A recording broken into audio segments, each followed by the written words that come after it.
আজ আমি বানাবো কোল্ড কফি উইথ আইসক্রিম। আমি হলফ করে বলতে পারি বেশ বড় বড় রেস্তোরাঁর কোল্ড কফিকে স্বাদে এই কফি হার মানাবে। তোমরা বাড়িতে অনেক কম খরচায় অনেক বেশি পরিমাণে এই কফি তৈরি করে নিতে পারবে আর বাড়ির সবাই মিলে উপভোগ করতে পারবে। নমস্কার বন্ধুরা, আমি পুপু আর পুপুর রান্নাঘরে নতুন পুরনো সব বন্ধুদের স্বাগত জানাচ্ছি।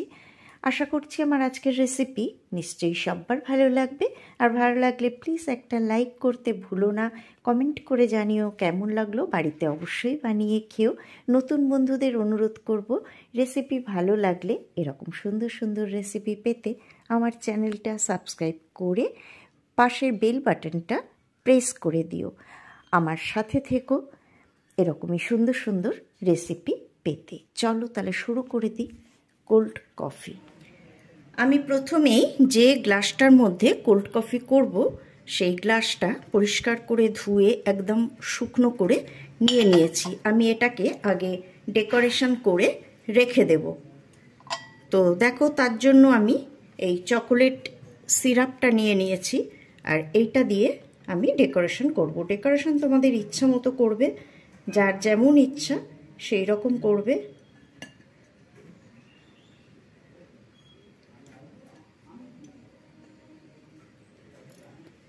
আমি চারদিক দিয়ে লাগিয়ে আগে একটুখানি দেখো এটাকে রেখে দিচ্ছি, কারণ এই দেখো এগুলো গড়িয়ে পড়ছে। আগে দেখবো এগুলো কতটা গড়িয়ে পড়ে, কত দূর অবধি যায়।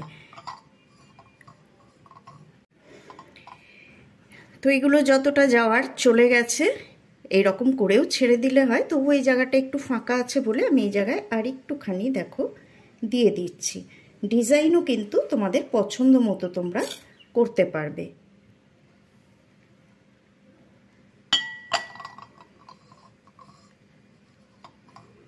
এবারে এটাকে আমি যতক্ষণ কোল্ড কফিটা বানাবো ততক্ষণ এটাকে আমি ফ্রিজে রেখে দেব। আমি ছোট মিক্সি জারটা নিয়ে নিয়েছি, আর এর মধ্যে এখন আমি দিয়ে দেব 3 টেবিল চামচ চিনি। একদম ভরে ভরে 3 টেবিল চামচ চিনি দিয়ে দিচ্ছি। মিষ্টি তোমাদের পছন্দ মতো দেবে, যে যেরকম খাবে কম বেশি। এটাকে আমি একটুখানি গুঁড়ো করে নেব।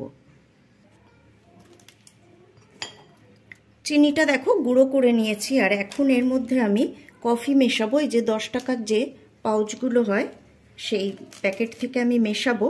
আমি দেখিয়ে দিচ্ছি ক প্যাকেট দিচ্ছি, আর তোমাদের মেপেও দেখিয়ে দিচ্ছি। তোমাদের যদি এমনি ঘরে বটলের মধ্যে থাকে তাহলে মেপে তোমরা দিয়ে দিতে পারবে।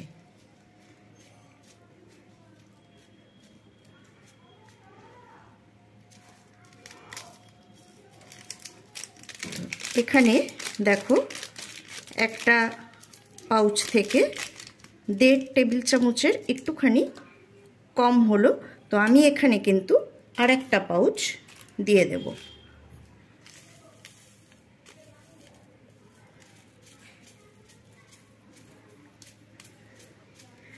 তো এখানে আমি দেখতে পাচ্ছ 10 টাকা দামের এরকম 2টো পাউচ এর মধ্যে দিয়ে দিলাম।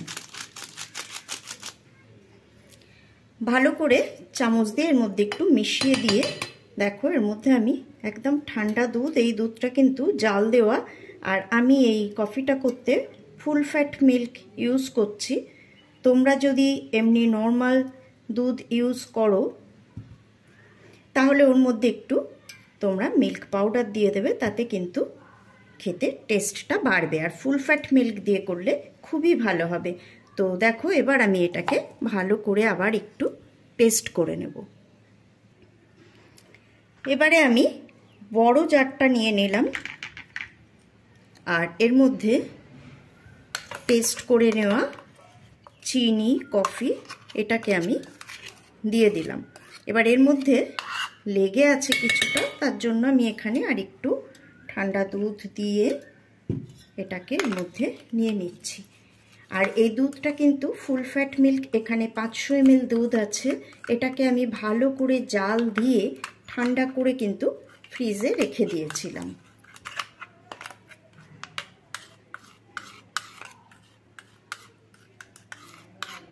তো এটাকে আমি ভালো করে গুলে এর মধ্যে দিয়ে দিচ্ছি।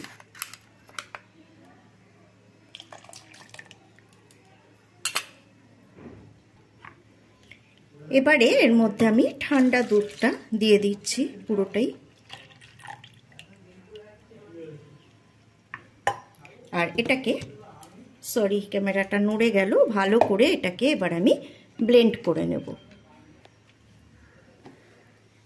দেখো এটা ব্লেন্ড করে নিয়ে এসেছি, দেখতেই পাচ্ছ ভেতরে কতটা ঝাঁক সৃষ্টি হয়েছে, একটা ফেনা, বেশ ভালো সুন্দর একটা ফেনা তৈরি হয়েছে।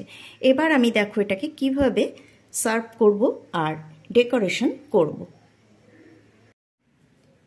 আমি ডেকোরেশন করা গ্লাসটা ফ্রিজের ভেতর থেকে নিয়ে এসেছি, আর এর মধ্যে এখন আমি কোল্ড কফিটা ঢেলে দেব। আমি কিন্তু এর মধ্যে এক্সট্রা কোনো বরফ দিইনি, সেটার কারণটা আমি বলছি।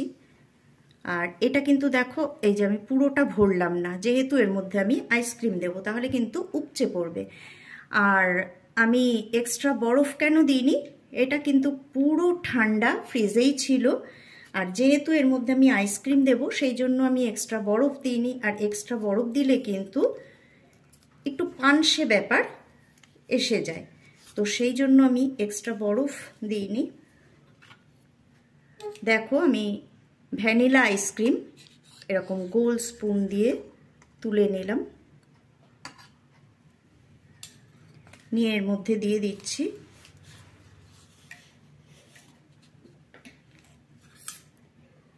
তোমরা অন্য কোনো ফ্লেভারের দিতে পারো, তবে ভ্যানিলা আইসক্রিমটাই কিন্তু বেশি ভালো লাগে।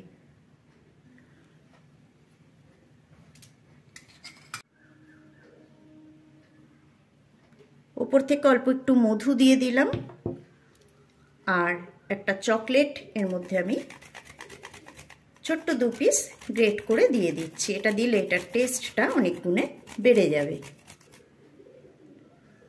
ব্যাস, এটা কিন্তু একদম রেডি সার্ভ করার জন্য। এবারে এর মধ্যে একটা স্ট্র দিয়ে আমি এটা সার্ভ করে দিলাম। বন্ধুরা, রেসিপিটা কেমন লাগলো আমাকে অবশ্যই কমেন্ট বক্সে কমেন্ট করে জানিও। আজকে এই পর্যন্তই বিদায় নিচ্ছি, আবারও ফিরে আসবো পরের পর্বে এরকমই সুন্দর কোনো রেসিপি নিয়ে। সবাই ভালো থেকো, সুস্থ থেকো, সাথে থেকো।